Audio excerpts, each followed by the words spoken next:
Very good morning, children. Yesterday I had explained about English grammar. है ना, मैंने आप लोगों को कल बताया था कि इंग्लिश ग्रामर जानना बहुत ज़रूरी है। जैसा कि आप लोग का साइंस ख़त्म हो चुका है, लेकिन फिर भी मैं टाइम टू टाइम साइंस का जो भी चैप्टर है उसको मैं रिवीजन करवाऊंगा, उसका प्रैक्टिस करवाया जाएगा। चाहे जो भी चैप्टर है आपका 8, 9, 10, 11, 12, 13 जो भी है ना, उसको टाइम टू टाइम हम लोग रिवाइज करेंगे, उसको समझने का कोशिश करेंगे, है ना।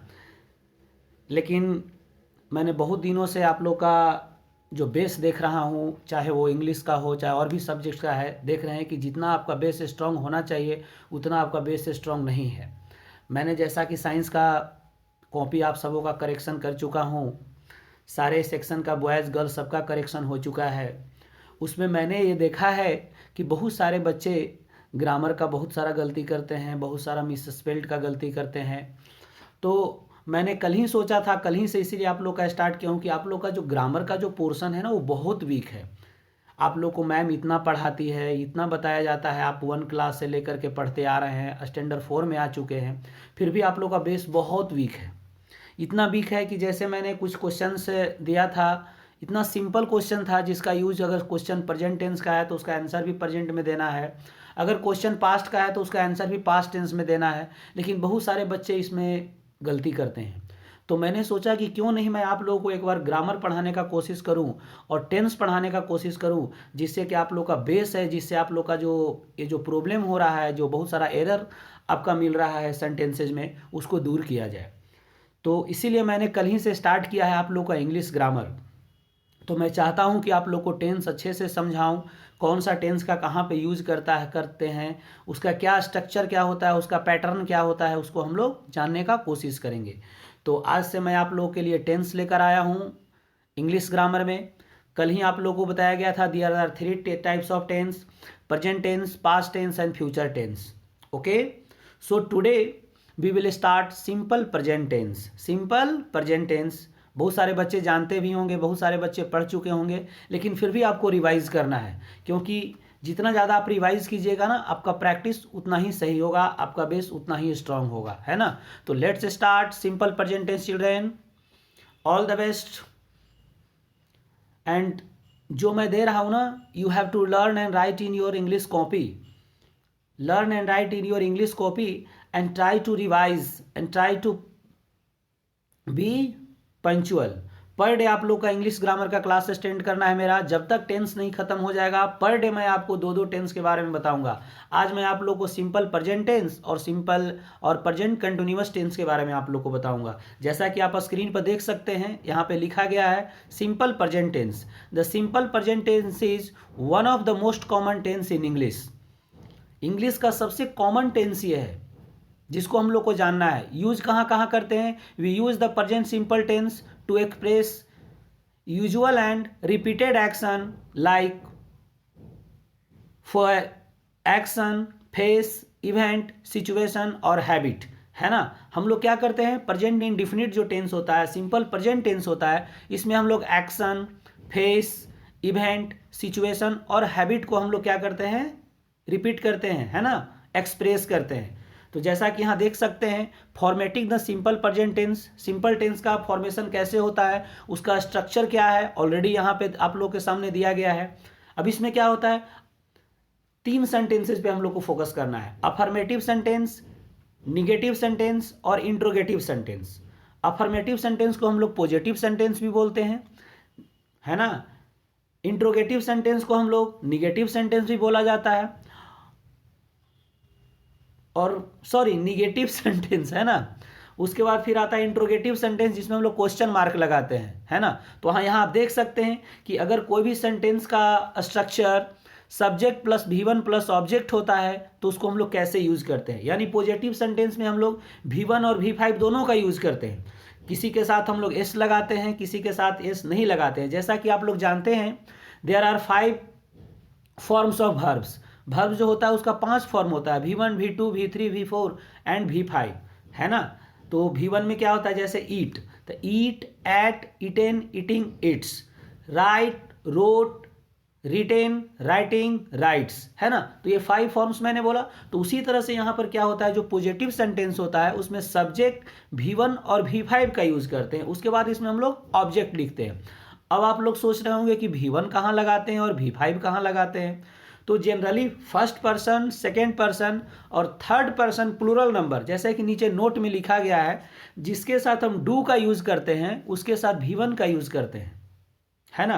और जब डज लगाते हैं तो उसके साथ भी हम लोग क्या यूज करते हैं, V1 का यूज करते हैं। किसमें, निगेटिव सेंटेंस में। लेकिन एक्सक्यूज मी, अगर ये अफर्मेटिव सेंटेंस होता है, जैसे मेरा सब्जेक्ट में स्टार्टिंग आई, वी, यू, दे होता है, तो इसके साथ हम लोग V1 का यूज करते हैं। जैसे आई गो, you go, we go, they go, है ना। They write a letter, we write a letter, I write a letter, you write a letter. यहाँ पर आप देख सकते हैं स्टार्टिंग में सब्जेक्ट में आई, वी और यू आया है, तो उसके साथ हम लोग हमेशा V1 का यूज करते हैं। किसका यूज करते हैं, V1 का। और ये हमेशा याद कीजिएगा, सिंपल प्रेजेंट टेंस जो होता है उसमें हम लोग ईज एम आर का यूज नहीं करते हैं। बस बहुत सारे बच्चे क्या गलती करते हैं, I am read, you are play, she is sing, they are go, you are throw, they are by.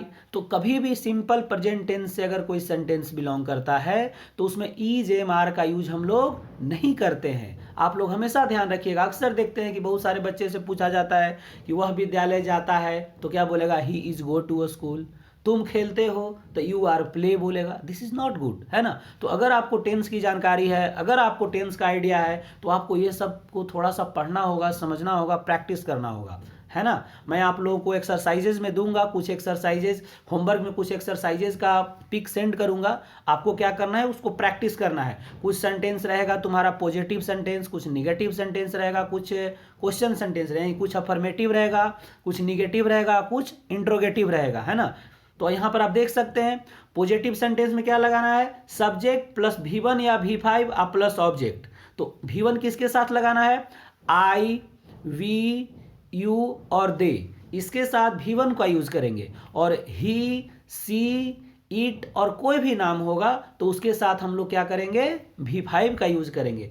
जैसे you sings a song, they buys a book, you play cricket. क्योंकि यू क्या आ गया, मैंने बताया है फर्स्ट पर्सन, सेकेंड पर्सन और third person singular, sorry third person plural number के साथ हम लोग एस और एस का यूज नहीं करते हैं। लेकिन अगर third person singular number he, she, it और कोई नेम हो तो उसके साथ हम लोग एस और एस का यूज करते हैं। जैसा कि नीचे एग्जांपल्स दिया गया है, आप देख सकते हैं एग्जांपल्स में दिया गया है कि ये देखिए, अब ये तो मैंने बताया एस और एस के बारे में। अब उसके बाद फिर जानना है आप लोग को कि डू और डज का यूज कहाँ करते हैं, किसके साथ डू नॉट का यूज करते हैं और किसके साथ डज नॉट का यूज करते हैं। तो आज के बाद आप ध्यान से सुन लीजिए, जहां पे V1 फॉर्म का यूज करते हैं, जहां वर्ब का V1 आता है वहां पे हम लोग डू नॉट का यूज करते हैं, और जहां वर्ब का V5 आता है वहां पे हम लोग डज नॉट का यूज करते हैं। अगर हम लोग डज नॉट का यूज जहां पे करते हैं उसके बाद भी V1 का फॉर्म चला आता है, क्योंकि ऑलरेडी डू में ईएस आ गया तो डज हो गया। तो कोई भी सेंटेंस में इंग्लिश ग्रामर का रूल है कि कोई भी सेंटेंस में 2 टाइम्स आप डज का यूज नहीं कर सकते हैं, 2 टाइम्स आप यस नहीं लगा सकते हैं। जैसा कि और भी आप अपर क्लास में जाइएगा तो बहुत सारे सेंटेंसेज बताया जाएगा, बहुत सारा स्ट्रक्चर बताया जाएगा, जिसमें बहुत जगह हम लोग डबल रिपीटेड वर्ब का यूज नहीं करते हैं। अगर करते भी है तो उसको थोड़ा मॉडिफाई करके करते हैं, थोड़ा अलग उसका रूल एंड रेगुलेशन होता है, उसी के अकॉर्डिंग करते हैं। तो My dear children, listen carefully and try to know about the simple present tense। तो एक बार फिर मैं आप लोग को बता रहा हूं, आप लोग नोट कीजिए कॉपी में। आई, वी, यू और दे के साथ एस और एस का यूज हम लोग नहीं करते हैं। किस में, अफर्मेटिव सेंटेंस में। और आई, वी और यू और दे के साथ हम लोग डू नॉट का यूज करते हैं। किस में, निगेटिव सेंटेंस में, है ना। और निगेटिव सेंटेंस अगर सब्जेक्ट मेरा आई, वी, यू और दे होगा तो उसमें डू नॉट का यूज करेंगे। और अगर मेरा सब्जेक्ट ही, सी, इट और कोई नाम होगा तो उसके साथ हम लोग डज नॉट का यूज करेंगे। जैसा कि यहाँ स्ट्रक्चर दिया गया है, आप सामने स्क्रीन पे देख सकते हो। पॉजिटिव सेंटेंस में क्या है, सब्जेक्ट प्लस V1 या V5 प्लस ऑब्जेक्ट, लेकिन अगर सब्जेक्ट आई, यू, वी और दे रहेगा तो उसके साथ V1 का यूज करेंगे। अगर सब्जेक्ट मेरा ही, सी, इट और कोई नाम रहेगा तो उसके साथ V5 का यूज करेंगे, है ना। उसके बाद एग्जाम्पल में दे सकते हैं, I do not go to a school, I go to a school. यहां पर देख रहे हैं ना, अलग अलग चीज यहां पे आपको मेंशन किया गया है। I go to a school, yes sir. Do I go to a school, does she go to a school. तो these are the sentences that is given here. So all of you have to revise the given tense like simple present tense, affirmative sentence, negative sentence and interrogative sentence. So you have to learn and revise, children, in your English copy and try to revise. Okay, so this is simple present tense, and now we will know about present continuous tense. Present continuous tense. तो at first we will define what is present continuous tense. Present continuous tense क्या होता है? तो in the present continuous tense the action is ongoing. The action is ongoing मतलब action क्या होता है? Continue, चल रहा है, वो चलने का सिलसिला जारी है। Still going, अभी तक। On and hence continuous, है ना। चल रहा है, वो चलने का सिलसिला उसका जारी है, चलते ही रहेगा, है ना। तो using the present continuous tense is used to talk about action that are happening of this current moment. Current moment मतलब अभी क्या हो रहा है। जैसे अभी क्या हो रहा है, मैं पढ़ रहा हूं, आई एम रीडिंग, मैं पढ़ा रहा हूं, आई एम टीचिंग। तो जो कंटिन्यूअसली होते रहता है ना, उसको हम लोग प्रेजेंट कंटिन्यूअस टेंस के फॉर्म में यूज करते हैं। और उसी तरह का जो स्ट्रक्चर दिया गया है उसी पे हम लोग वर्क करते हैं, उसी पे सेंटेंसेस को हम लोग राइट करते हैं। अब है forming the present continuous tense का फॉर्मेशन कैसे होता है। तो पॉजिटिव सेंटेंस में, जिसको अफर्मेटिव बोलते हैं, subject plus is, am, are plus verb plus ING plus object, जैसा कि आप स्क्रीन पर देख रहे हो, ऑलरेडी लिखा गया है। उसके बाद क्या है, अफर्मेटिव सेंटेंस के बाद negative sentence, subject plus is, am, are plus not plus verb plus ING plus object, है ना। क्वेश्चन, एम, इज, आर, अगर इंट्रोगेटिव क्वेश्चन होगा तो जो वर्ब इसमें दिया गया है इज, एम, आर, उसको पहले लाएंगे, subject plus V1 plus object, है ना। तो इस तरह से क्या करते हैं कि इसको हम लोग बनाने का कोशिश करते हैं, है ना। Yes, now here example. अब किसके साथ क्या यूज करते हैं, है ना। अब इसमें भी मेरा आएगा क्या, I, we, you, he, she, it, they, सारे इसमें भी सब्जेक्ट आएंगे। तो कौन सा सब्जेक्ट के साथ हम लोग क्या यूज कर सकते हैं, है ना। तो आई के साथ सबको पता है, आई के साथ एम का यूज करते हैं। यू, वी और दे के साथ आर का यूज किया जाता है। ही, सी, इट और कोई भी सिंगल नेम हो तो उसके साथ इज का यूज किया जाता है ना। तो अब एग्जाम्पल में देख सकते हैं, I am going to a school, I am not going to a school. Am I going to a school? You are reading a book. You are not reading a book. Are you reading a book? कितना simple tense है बच्चों। अगर आपको ध्यान से समझते हो, ध्यान से सीखने का कोशिश करते हैं ना, तो इंग्लिश क्या है, जस्ट लाइक ए फन। जिस तरह से आप साइंस को फन समझते हो ना, science is just like a entertainment, उसी तरह से इंग्लिश भी है। बट उससे आपको पढ़ना होगा, उसे आपको दोस्ती करना होगा, समझने का कोशिश करना होगा। और जितना ज़्यादा आप समझोगे ना, उतना ही ज़्यादा आपका कॉन्सेप्ट क्लियर होगा। अगर सारा टेंस का कॉन्सेप्ट क्लियर हो गया तो कोई ऐसा बच्चा नहीं है जो मेरा ये वीडियोस देख रहा है, वीडियो सुन रहा है, जो खुद से ये बना सकता है, खुद से कोई भी टॉपिक पे 5 और 10 सेंटेंसेस राइट कर सकता है। क्यों? क्योंकि उसके पास आइडिया है कि कौन सा प्रेजेंट टेंस का है, प्रेजेंट कंटिन्यूअस का है, तो उसको वो बना सकता है, उसको बनाने का कोशिश कर सकता है ना।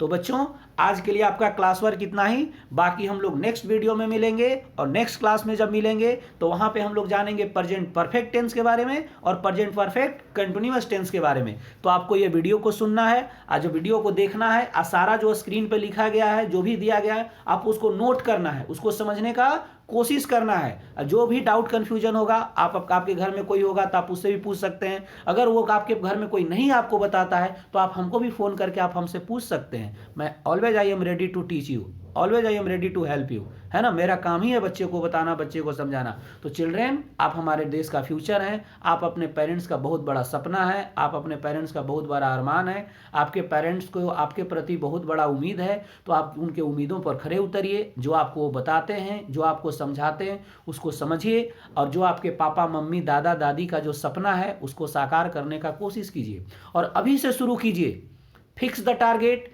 Hit the target and achieve the target. अपने टारगेट को फिक्स कीजिए, उसको हिट कीजिए और उसको अचीव करने का कोशिश कीजिए, क्योंकि दुनिया में पढ़ने से आसान कोई काम नहीं है। जितना ज़्यादा पढ़ोगे उतना ज़्यादा लाइफ में आगे बढ़ोगे। अब पढ़ाई एक ऐसा काम है, जब वो तुम करोगे तो तुमको हर कोई अप्रिशिएट करेगा, आपके पेरेंट्स, आपके पड़ोसी वाले, आपके मोहल्ले वाले, आपके टीचर्स, हर कोई। और उससे आपको मोटिवेट होना है, और जितना ज़्यादा मोटिवेट होगा, जो तुम्हारा टारगेट है उसको तुम जरूर पूरा करोगे। तो सबसे पहले अपना एक टारगेट को फिक्स कीजिए, उसको हिट कीजिए और अचीव करने का कोशिश कीजिए, क्योंकि पढ़ाई का कोई शॉर्टकट नहीं होता है। आपको धीरे धीरे पढ़ना है, समझना है, और आपका जो एम है, आपका जो गोल है, आपका जो मोटो है, उसको पूरा करना है। तो आज के लिए इतना ही चिल्ड्रेन, बाकी हम लोग मंडे को मिलेंगे। Thank you, have a nice day, bye bye. I hope all of you are fit and fine. Stay home and do your work honestly. Thank you, have a nice day, bye bye children.